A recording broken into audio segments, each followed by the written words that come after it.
back in James this morning. We're doing the last bit of chapter 1, and there's some real good, solid, sound advice in this passage today, which probably might be useful even if we're not sure what we think about God at the moment. Just some decent stuff that James does come out with, that James is really good at coming out with. I'll read the passage and then we'll have a quick look at it. So the passage says, "My dear brothers, take note of this. Everyone should be quick to listen, slow to speak and slow to become angry, for man's anger does not bring about the righteous life that God desires. Therefore get rid of all moral filth and the evil that is so prevalent, and humbly accept the word planted in you, which can save you. Do not merely listen to the word and so deceive yourselves. Do what it says. Anyone who listens to the word but does not do what it says is like a man who looks at his face in a mirror, and after looking at himself goes away and immediately forgets what he looks like. But the man who looks intently into the perfect law that gives freedom and continues to do this, not forgetting what he has heard, he will be blessed in what he does. If anyone considers himself religious and yet does not keep a tight rein on his tongue, he deceives himself and his religion is worthless. Religion that our God the Father accepts as pure and faultless is this: to look after orphans and widows in their distress, and to keep oneself from being polluted by the world." So lots of stuff in there, lots of stuff that we could look at, but we're going to kind of look at this listening thing today and see the importance of that. Because in this day and age, everyone has an opinion, don't they? I have lots of opinions. I'm a very, very opinionated person. I come from a long line of opinionated women. I've created a couple of opinionated women of my own, and now I am dealing with opinionated grandchildren. So, you know, I know what it's like to have an opinion, and I am very, very good at having my voice heard. Who knew? Popping up here every week. But in general life, I like to be the person to talk. I think that other people are going to be blessed by having the benefit of my opinion a lot of the time. And I find it quite difficult not to give people the benefit of my opinion a lot of the time. And maybe I'm not so good at the whole listening thing, because the first thing that James says here in this passage, and I think it's the thing that kind of the rest of the passage all hangs off of, is this: everyone should be slow to speak but quick to listen. Because there is power in listening. There is real... lives can be changed if people are just listened to. But I guess the stronger your opinion, the more difficult it is for you to listen to somebody. So, and also, you know, being a Christian, walking along with God, there are things that we kind of are required to believe. Not as many as you would think, but there are things that we are required to have an opinion on. And that makes it more challenging for us to be able to listen and to listen properly. I don't know whether you've ever found yourself in this situation, but I used to find myself in it all the time, where I was theoretically listening to somebody. So somebody was, you know, telling me how they felt or whatever it was. We were having a conversation, a discussion. And theoretically I was listening to them, but actually what I was doing was formulating my own response to what they were going to say. So you know, what they were saying was only penetrating as deep into me as it needed to for me to be able to counter it with my own argument, or for me to be able to fix it if they had an issue, or whatever it was. It was all about half listening with one ear, and actually then trying to work out what I was going to say next, using their time to work out what I was going to say next. And that's not necessarily real listening. And there is something so powerful in actively listening. There is something so powerful in what James says, is that, you know, you don't need to be that quick to speak. Actually, you can probably do more good just listening, because what happens when people are listened to? Well, for a start off, it's a mark of respect.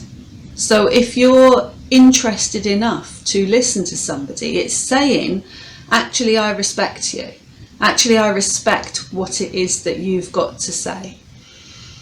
And if there's not that respect, then that can lead to all sorts of problems and issues. Because if there isn't that respect, then what you're saying is actually your opinion doesn't matter. And that can really quickly slide into, and actually you don't matter as much as I do, because I haven't got the time to listen to you, or I haven't, not even necessarily the time, but I'm not going to take on board what you say because I don't necessarily respect your opinion. And I just want my opinion to be heard over the top of yours, and I want your voice to be silenced. And just that is so dangerous. The opposite of active listening is so dangerous, because that then can lead to all sorts. That leads to racism. That can lead to all of these situations where we just think that somebody else doesn't matter as much as we do. And this simple thing, listening, can change all of that. I remember being quite frustrated, even though I'm, not good at this and I'm learning on this journey. But I remember being quite frustrated earlier in the year when the Black Lives Matter movement was at its height. Obviously, it's still something we should be thinking about a lot, but when it was at its height, and people would come forward and they would be trying to tell the story of their lived experience. So they would say, I felt rejected because of my race, or I couldn't get a job, or I was passed over for promotion because I'm black, and all of those sorts of things. Though people were coming forward who were saying, I've experienced racism, and this is how my lived experience has brought this out. This is how it's happened in my life. But then there was so much response to that said things like, yeah, but it might not have been because you were black, or maybe you were just being too sensitive, or it's tough for white people too. And all of those types of responses weren't allowing the voices to be heard. Because actually it doesn't matter whether you agree with somebody's opinion or not. If it's their lived experience, it deserves to be heard. It doesn't matter if you think that somebody was oversensitive. If they felt hurt, that is their lived experience, and that deserves to be heard. Because if it's not heard, again, it leads to this lack of respect. And we can end up in a situation where we feel that we and what we believe is more important than this other child of God. Because the Bible is really clear that everybody is a child of God. Everybody is birthed because God desires it. So what James says here, going back to the passage where he says, don't be quick to talk, actually be quick to listen. Shut up and listen to people. It's got to be the start of everything that is healing and everything that draws people back together and everything that can bring love and everything that can bring challenge, everything that can bring respect. If we sit and somebody is talking to us and we are just busy formulating our own response, because with the attitude that if I tell them how it is, if they listen to me and do what I say, then obviously they're going to change their mind. Obviously they're going to change their opinion.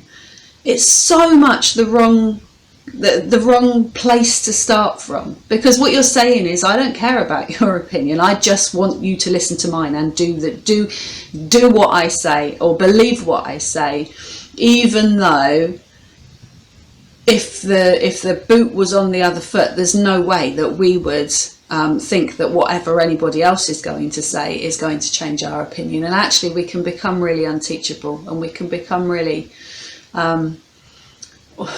we can just get to a stage where none of that peace and harmony and togetherness and trust can be built up. The good thing about this passage is that James tells us, especially those of us that have decided to follow Jesus, James tells us exactly how to become good listeners. And what he says is to get into the Bible and do what it says. Again, he's really, really practical. If we want to become good listeners, then we need to start by becoming good listeners to God. God speaks. God still speaks into our situations today in the same way as he did 2,000 years ago. And the main way that God speaks is through his word, the Bible. And therefore, if we get into the Bible and listen to what God has to say there, listen to how he had respect for everybody that he met, how Jesus had respect for everybody that he met, how Jesus took time to understand people and where they were coming from and what their background was before he spoke. We will learn as we get closer to God, as we understand what God is saying to us. We will learn how to listen to others and learn how to be present and learn how to be available. So James says, yes, this is tough, but all you need to do is go to the Bible, read the Bible, and then do what it says.